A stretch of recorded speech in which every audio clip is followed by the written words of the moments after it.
రాజకీయం అంటేనే ఎత్తులు పై ఎత్తులు.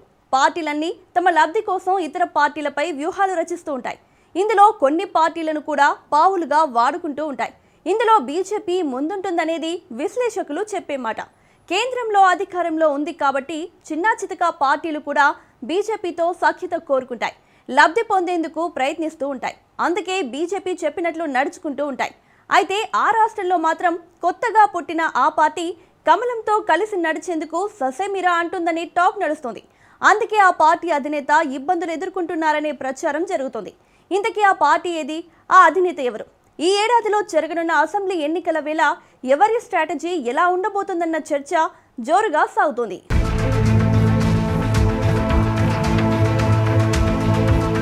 అసెంబ్లీకి ఎన్నికల సమయం దగ్గర పడుతున్న కొద్దీ తమిళనాడు రాజకీయాలు హీటెక్కుతున్నాయి. ప్రధాన పార్టీల మధ్య రాజకీయ యుద్ధం రోజురోజుకు కొత్త మలుపులు తిరుగుతోంది. ఇక్కడ మరోసారి అధికారంలోకి వచ్చేందుకు ఎంకే స్టాలిన్ నేతృత్వంలోని డీఎంకే ప్రయత్నాలు చేస్తుంటే, ఈసారి ఎలాగైనా తమిళనాడులో జెండా ఎగరవేయాలని బీజేపీ నేతృత్వంలోని ఎన్డీఏ కూటమి గట్టి ప్రయత్నాలు చేస్తుంది. ఈ క్రమంలో రేస్లో నేను కూడా ఉన్నానంటూ కొత్తగా పొలిటికల్ కెరియర్లోకి ఎంట్రీ ఇచ్చిన సినీ నటుడు టీవీకే చీఫ్ విజయ్ దూసుకువస్తున్నారు. తమిళనాడులో ఈ ఏడాది చివర్లో జరిగే అసెంబ్లీ ఎన్నికల వేళ రాజకీయాలు పతాక స్థాయికి చేరుకుంటున్నాయి.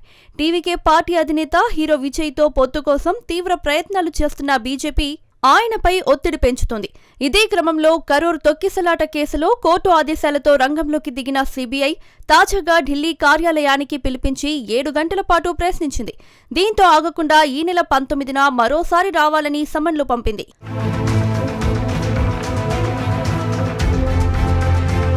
తమిళ దిగ్గజ నటుడు, తమిళగ వెట్రి కజగం అధ్యక్షుడు విజయ్ వ్యవహారం మరింత ముదురుతోంది.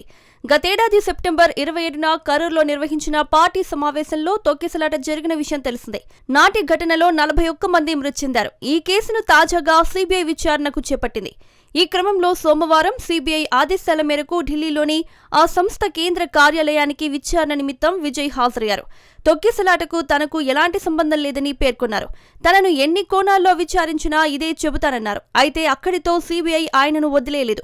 తాజాగా మరోసారి విచారణకు రావాలంటూ విజయ్కు సమన్లు పంపింది. 19వ తేదీన మరోసారి కేంద్ర కార్యాలయానికి రావాలని సీబీఐ అధికారులు తాజా సమన్లలో స్పష్టం చేశారు. తమకు అనేక అనుమానాలు ఉన్నాయని, వాటిపై ప్రశ్నించాల్సి ఉందని సీబీఐ పేర్కొనడం గమనార్హం. దీనిపై విజయ్ నుంచి ఎలాంటి స్పందన రాలేదు. అయితే సీబీఐ వ్యవహారంపై అధికార పార్టీ డీఎంకే ఆసక్తికర వ్యాఖ్యలు చేసింది. బీజేపీతో పొత్తుకు విజయ్ సిద్ధపడితే సీబీఐ వెంటనే క్లీన్ చీట్ ఇస్తుందని డీఎంకే నేత వ్యాఖ్యానించడం గమనార్హం. ఈ నేపథ్యంలో బీజేపీతో పొత్తుపై హీరో విజయ్ క్లారిటీ ఇచ్చేశారు. విజయ్ ను దారికి తెచ్చుకునేందుకే సీబీఐతో ఇలా సమన్లు ఇప్పిస్తున్నారన్న ప్రచారం నేపథ్యంలో బీజేపీతో పొత్తు ఉండబోదని ఆయన తేల్చి చెప్పేశారు. విజయ్ ఇప్పటికే బీజేపీని తనకు సైద్ధాంతిక శత్రువుగా అభివర్ణించారు. ప్రత్యక్షంగా లేదా పరోక్షంగా దానితో పొత్తు పెట్టుకునే అవకాశం లేదని చెప్పేశారు. అలాగే అన్నా డీఎంకేతో కూడా పొత్తు పెట్టుకోబోమని వెల్లడించారు. తాజాగా విజయ్ కెరియర్ చివరి సినిమా జననాయకన్ కూడా సెన్సార్ సర్టిఫికేట్ ఇవ్వకపోవడంతో సంక్రాంతికి విడుదల చేయలేకపోయారు. తాజా పరిణామాలతో ఆగ్రహంగా ఉన్న విజయ్ బీజేపీతో ఎలాంటి పొత్తు ఉండబోదని క్లారిటీ ఇచ్చేశారు. మరోవైపు అధికార డీఎంకేకు వ్యతిరేకంగా పోరాడేందుకు విజయ్ను ఎన్డీఏలోకి తెచ్చుకునేందుకు బీజేపీ ఇలాంటి చర్యలకు పాల్పడుతోందని కాంగ్రెస్ నేతలు ఆరోపిస్తున్నారు.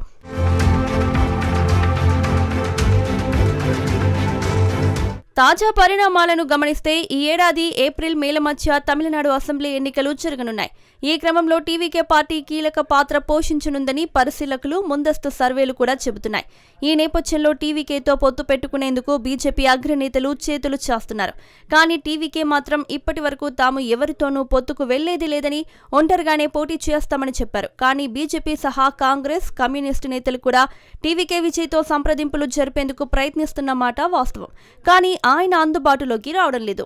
ఈ నేపథ్యంలో కరూర్ ఘటనపై సీబీఐ దూకుడు పెంచడం, వరుసగా విజయ్ను విచారణ నిమిత్తం ఢిల్లీకి పిలిపించడం వంటివి రాజకీయ వర్గాల్లో చర్చకు దారితీశాయి. ఆయన కనుక బీజేపీతో ఎన్నికల పొత్తుకు సిద్ధమైతే ఇక సీబీఐ సైలెంట్ అవుతుందన్న చర్చ తెర మీదకు వచ్చింది. గతంలో మహారాష్ట్రలోనూ సీబీఐ కేసులు ఎదుర్కొన్న ఎన్సీపీ చీలిక నేత అజిత్ పవార్ సైతం బీజేపీతో చేతులు కలిపిన అనంతరం ఆయనపై కేసులు ఎటుపోయాయో ఎవరికీ అర్థం కాలేదు. ఇక ఏపీ మాజీ సీఎం జగన్ పై నమోదైన అక్రమ కేసులు కూడా ఎక్కడివక్కడే నిలిచిపోయాయి. ఇలా బీజేపీతో పొత్తుకు రెడీ అంటే విజయ్ కూడా ఒడ్డున పడతారంటూ డీఎంకే నేతలు వ్యంగ్యాస్త్రాలు సంధిస్తున్నారు.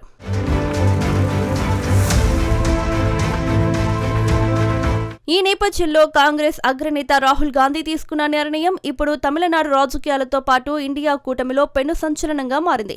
రాహుల్ గాంధీ నిర్ణయంతో ఇండియా కూటమిలో చీలిక తప్పదా అనే చర్చ తెర మీదకు వస్తుంది. కాంగ్రెస్ టీవీకే పొత్తు కుదరవచ్చనే సంకేతాలు వస్తున్నాయి.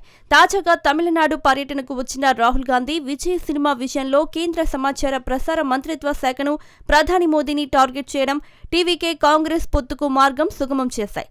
అలాగే జననాయకన్ను అడ్డుకోవడానికి సమాచార ప్రసార మంత్రిత్వ శాఖ చేసిన ప్రయత్నం తమిళ సంస్కృతిపై దాడి అని ఎక్స్లో పోస్ట్ కూడా పెట్టారు. అయితే కాంగ్రెస్ పార్టీకి డీఎంకే మద్దతు సుదీర్ఘకాలంగా కొనసాగుతోంది. దీంతో చాలా మంది సీనియర్లు డీఎంకేతోనే కలిసి ఉండాలని భావిస్తున్నట్లు తెలుస్తోంది. ఈ రెండు పార్టీల మధ్య స్నేహం చాలా ఏళ్లుగా ఉందని, ఇప్పుడు టీవీకే కోసం డీఎంకేను దూరం చేసుకుంటే దాని పర్యవసానాలు బెడిసికొట్టవచ్చనే అభిప్రాయంతో ఉన్నారట. ఇక రాహుల్ గాంధీ ఆలోచన మాత్రం మరోలా ఉందని, యూత్లో మంచి క్రేజ్ ఉన్న విజయ్ను తమ వైపు తిప్పుకోగలిగితే జెన్సీ ఓటర్లను ఈజీగా కాంగ్రెస్ వైపు పోలరైజ్ చేయవచ్చని భావిస్తున్నారట. అయితే విజయ్ విషయంలో రాహుల్ గాంధీ అసలు వ్యూహమేంటి? డీఎంకేకు దూరమై టీవీకేతో పొత్తు పెట్టుకోవడమా, లేక ఇండియా కూటమిలోకే విజయ్ను స్వాగతించడమా అనేది తేలాల్సి ఉంది. ఇప్పటికే ఎలాగైనా విజయ్ను తమ దారిలోకి తెచ్చుకోవాలని బీజేపీ విశ్వ ప్రయత్నాలు చేస్తోందనే ప్రచారం జరుగుతున్న వేళ కాంగ్రెస్ పార్టీ అంతిమంగా ఎలాంటి స్ట్రాటజీ ఉపయోగించబోతుందన్నది వేచి చూడాలి.